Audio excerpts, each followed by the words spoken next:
If you're running a business that's making $1 million to $6 million and you can't figure out why the growth has stalled, you're probably blaming the wrong things. It's not the economy, it's not your team, it's not that you need 80 more hours a week to get more done. It's bottlenecks. And if you can't figure out how to fix them, you're never going to grow. And I know that sounds oversimplified, but stay with me because I promise you, you're doing some of these things. In this video, I'm going to show you the 3 most common bottlenecks and how you can rip them right out of your business, toss them out the window, and get yourself on to the next plateau.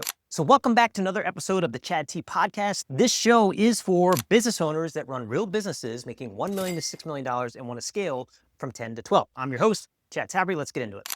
All right, bottleneck number 1 should be obvious. The main problem that I see in all of these is that you or the group of founders is the hub. You're making all the decisions, you're routing all the paperwork through yourself, you're trying to figure out what they should do, when they should do it. Even me, as I make this content, like if I try to be the recorder and the editor, just things fall apart. You can't be the hub. If you ever want to scale and grow to anything meaningful, you have to remove yourself as the hub. I got some notes here. If you want to see this one pager, just leave me a comment and I'll send it down to you. But the big signs there, your team waits on you for answers. I'll tell you the story about the international management here in a second. You're still CC'd on everything. I hate this one, man. I have a team of 2 right now in this $100 million company. And I start replying to them like, hey man, drop me from this. Or just text me if something blows up. It's a chemical company, so everyone thinks that's hysterical. You can't step away without the business slowing down. This is a big one, especially there's 2 types of founders in the world, or there should be. Don't be the finance guy. If you're a great salesperson or if you're a great product person, you'll make a good founder team. If you're the salesperson founder and the business slows down when you step away, you've got some big problems that are hard to replace. But we'll talk about that in another video. The honest to goodness hard answer here is you have to start removing yourself from the center. You have to build real leadership team. You have to empower them, trust them. You have to let them make some mistakes, course correct those mistakes, build the process docs and build the agreements that get these guys working for you and also feeling a sense of satisfaction as they do it. You can't get around this. My goal personally, actually, in this consulting business, I have the large ops that I make plenty of money on, but in this consulting business, my goal is $1 to $4 million. Why? Because I can run it by myself with a small team of content creators, editors, maybe an assistant, but that's like, you're not worried about your team of 23. You're not worried about all your dependencies or boards of investors. And again, no disrespect to all these guys. I've worked at these businesses. I've seen everything from laundromats to $700 million companies. I will never forget one conversation I had with the laundromat owner. He had just put in the little card swipe or something. And I just asked him what it was like running the laundromat, and he freaking loved it. And the number one reason he loved it is because he didn't have employees. And listen, this story is common. It's not disparaging to anyone in particular, but I understand the frustrations. The most common story I hear is a business owner who had a large business that would prefer to be in a $1 million to $4 million portfolio of his own or her own that they can run with no employees. So number 2, your systems don't scale. And again, this seems obvious, but you have to, and really the systems don't scale because you're being cheap. So let's unpack this some.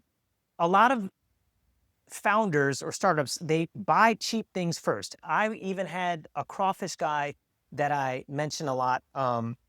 He'd buy cheap tires. He'd buy one tire, and these are trucks. You know, the trucks had to run back and forth.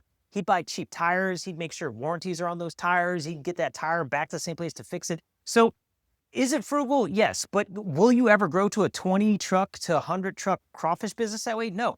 You have to realize that paying 40% more sometimes gets you 200% in gains. And I won't drop a bunch of platitudes on here. Go search Alex Hormozzi. He'll talk all day about that. Or read the original 80/20 book. Richard Koch, K-O-C-H, 80/20. It's the OG. I would say it predates Tim Ferriss' 4-Hour Workweek. It had a lot of influences on Tim Ferriss' 4-Hour Workweek. It's a very short read. Really will change your whole life. It addresses every single part of your life. My point on that was 20% of your everything will give you 80% of your results. There's a mortgage guy in a mastermind I'm in right now, and he struggles like good talent will leave sometimes. And I said, look, you're just in one of those businesses where you're going to train them, and you'll always have 1 to 2 reps that are just grossly outperforming everyone else. That's just your life. You're going to have to get used to that. Same thing with your systems. You need to understand that by spending $50,000, you can find a way to make $200,000 to $300,000 more. And a lot of you guys are just cheap. So bottleneck number 3, you lack leadership depth. And I have a longer video on this whole subject that I'll link down at the bottom. The point here is you're not letting your employees try these things on their own. You're not focusing on career development and growth. And this sounds counterintuitive, but I'll give you an example. I sit down with the managers that work for me. I'll talk to them. If they're not making 110,000 a year yet, I'll talk to them about different career paths or different ways that they can get into 110,000 a year or 150,000 a year. And I'll often tell them, hey, unfortunately nowadays that comes with moving companies. Like companies giving you a 3% to 4% raise per year is not going to give you the quantum jump that you need to get 20,000, 40,000, 80,000 more per year. So my point is, they appreciate that and they stay with me longer for as far as I can tell, because I think they know that I generally have their best interests in mind. So I'm sitting down with them every time we do one-on-ones, and I'm trying to figure out what can make them more capable, more comfortable, more able to focus on their job and enjoy the things that they're doing, and then more able to do the same thing for their teams. You know what I mean? It's important that you can get your teams as productive as you are. So really you're focused more on vision and key decision making and not making all these tiny decisions for them. Does that make sense? Here's a framework for that. Create real leadership teams. Hire for attitude and aptitude. I can't stress this enough. They do. I mean, if you're at tech side, they need to know Python, they need to know Python. But honestly, in the age of ChatGPT, like that's quickly going away. So there is some specialty knowledge, but attitude and aptitude go way farther. You need to build processes with the mindset of scalability. This is step number 2 in that. I do this all the time. In fact, this is what companies pay me hundreds of thousands of dollars a year for. I sit down and I'll ask myself, what we're doing right now, is it painting us in a corner? Is it just a Band-Aid? Is it gonna hose us a year from now when our quota goes from $100 million to $200 million? So these are literally $1 million questions that you need to sit down and ask yourself, am I just doing this to satisfy a fire drill or relieve a brief pain point? Am I thinking long-term scalability? Does this system require me to thrive? I have an employee that was evaluating another system recently, and I told him, if it depends on me being the admin or you being the admin, it's probably not gonna work. So ask yourself those difficult questions. What can I do to make sure that this system is gonna serve us as a business and not create another thing that we have to serve as a process in the business? Does that make sense? And then step number 3 is related to this. Get out of the day-to-day firefighting. In fact, let some things break. I have another video where I talked about getting rid of my notifications on my phone, just keeping that as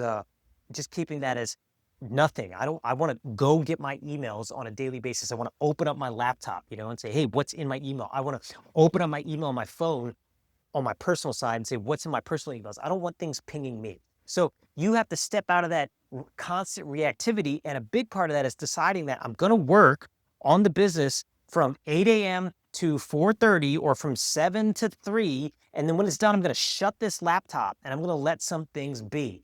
The work, again, I've done international operations for a team of 23 with offices in Sydney, Tokyo, Dublin, and Denver.